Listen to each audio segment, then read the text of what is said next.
আসসালামু আলাইকুম। এখন শুনবেন সংবাদ শিরোনাম। ইরান যুদ্ধে শামিল হতে ট্রাম্পের আহ্বানে সাড়া নেই। মিত্রদেশ যুক্তরাষ্ট্রের পাশে না দাঁড়ালে নেটোর পরিণাম ভালো হবে না, হুঁশিয়ারি মার্কিন প্রেসিডেন্ট। এবার ভিন্ন আমেজে উদযাপন হবে স্বাধীনতা দিবস। ১.৫ যুগ পর ফিরছে জাতীয় প্যারেড। নতুন ফিরে এলো স্কুলের ভর্তি পরীক্ষা। প্রথম থেকে নবম শ্রেণীতে থাকছে না লটারি, আগের মতোই নেওয়া হবে বৃত্তি পরীক্ষা। ঈদের ছুটিতে ঘরমুখো মানুষ, লঞ্চ, বাস, ট্রেনে বেড়েছে যাত্রী চাপ। বাড়তি ভাড়া নেয় কয়েকটি পরিবহনকে অর্থদণ্ড। এতক্ষণ শুনছিলেন সংবাদ শিরোনাম। এখন শুনবেন বিস্তারিত।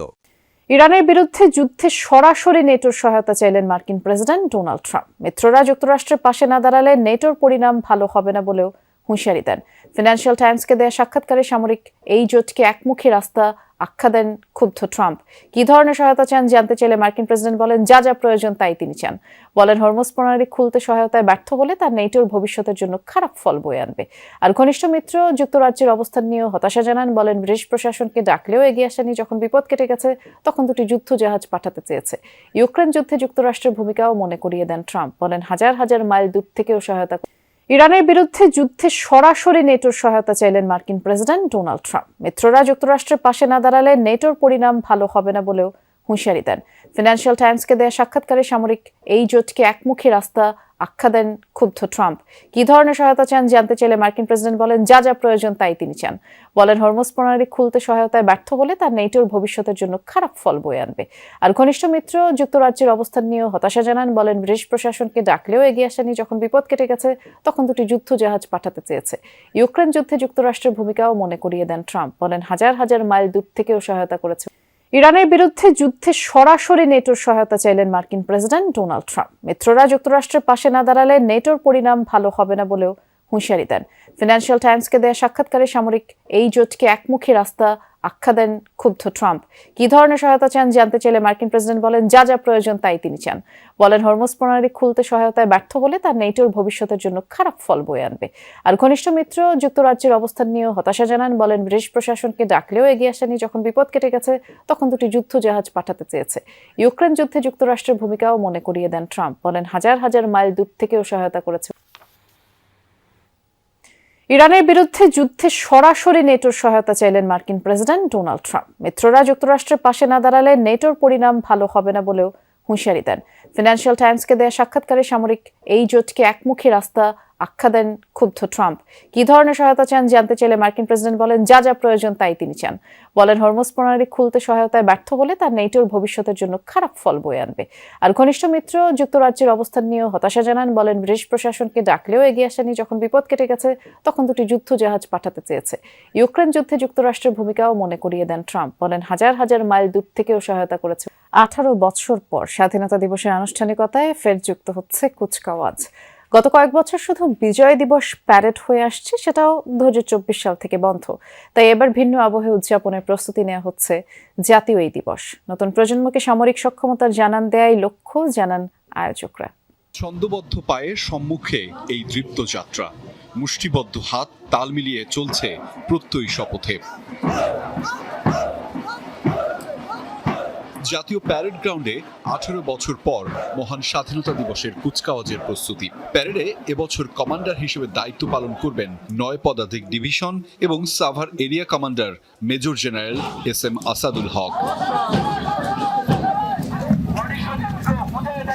ড্রিল প্যারেডে রাষ্ট্রপতির সালাম গ্রহণের মধ্য দিয়ে শুরু হওয়া আয়োজনে অংশ নেয় সশস্ত্র বাহিনী, আধা সামরিক বাহিনী ও আইন শৃঙ্খলা রক্ষাকারী বাহিনীর সদস্যরা।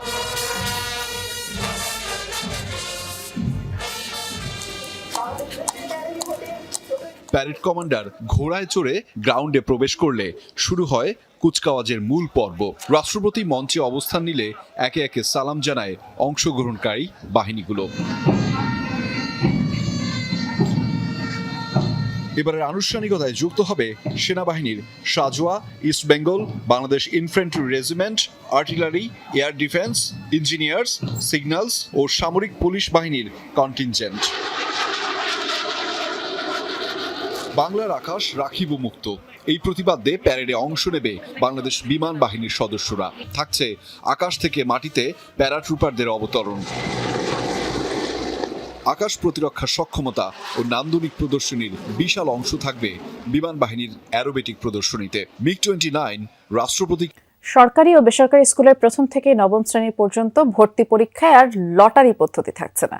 এখন থেকে মেধা যাচাইয়ের জন্য সাধারণ পদ্ধতিতেই ভর্তি পরীক্ষা নেওয়া হবে বলে জানিয়েছেন শিক্ষামন্ত্রী আ.ন.ম এহসানুল হক মিলন। তিনি বলেছেন, ভর্তি পরীক্ষা লটারির মতো জুয়ার মতো হতে পারে না, তবে পরীক্ষা হবে সহজ এবং ধীরে ধীরে এলাকা ভিত্তিক করা হবে ভর্তির পদ্ধতি। এর আগে তিনি ঢাকা, রাজশাহী, চট্টগ্রাম সহ 7 পাবলিক বিশ্ববিদ্যালয়ের নতুন উপাচার্য ও মঞ্জুরি কমিশনের চেয়ারম্যানের নাম ঘোষণা করেন। সরকারি বেসরকারি শিক্ষা প্রতিষ্ঠানে প্রথম শ্রেণীতে লটারির মাধ্যমে ভর্তি পরীক্ষা শুরু হয় 2011 সালে। অন্য শ্রেণীতেও ছিল লটারি। এতে ভর্তি কোচিং বাণিজ্য বন্ধ সহ কোমলমতি শিক্ষার্থীদের উপর পরীক্ষার চাপ কমানোর কথা বলেছিল তখনকার সরকার। তবে দীর্ঘদিনের সেই পদ্ধতি পরিবর্তন করার সিদ্ধান্ত নিয়েছে বিএনপি নেতৃত্বাধীন সরকার। শিক্ষামন্ত্রী জানিয়েছেন, সহজ পদ্ধতিতে পরীক্ষার মাধ্যমেই ভর্তি করা হবে। ভর্তির প্রক্রিয়া বা পদ্ধতি কি হবে তা পরে জানানো হবে। অ্যাডমিশন পরীক্ষা যেটা হয় সেটা আমরা লটারির পরিবর্তে পরীক্ষা নেওয়ার ব্যবস্থা করতে যাচ্ছি। কোনো জায়গায় শিক্ষায় লটারি, এটা তো জুয়া খেলা না। Why you think lottery? আপনি রিল্যাক্স করেন, আপনি আরো কমিয়ে দেন, টেস্টগুলি লিবারেল করেন, হোয়াট এভার দ্যাট ইজ।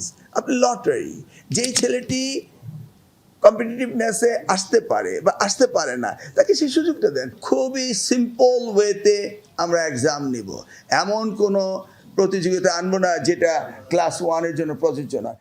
উন্নত বিশ্বের মতো ভর্তির ক্ষেত্রে ধীরে ধীরে এলাকা ভিত্তিক শিক্ষার্থীদের গুরুত্ব দেওয়া হবে বলেও জানান শিক্ষামন্ত্রী। আস্তে আস্তে জোনিং সিস্টেম হয়ে যাবে, চিন্তা করবেন না। এলাকা জোনিং করতে হবে। এখন যদি আমি আজকে জোনিং ঘটনা দেই, তাই কালকে ভিকারুননিসা আশেপাশে বাড়ি ভাড়া 10 গুণ বেড়ে যাবে।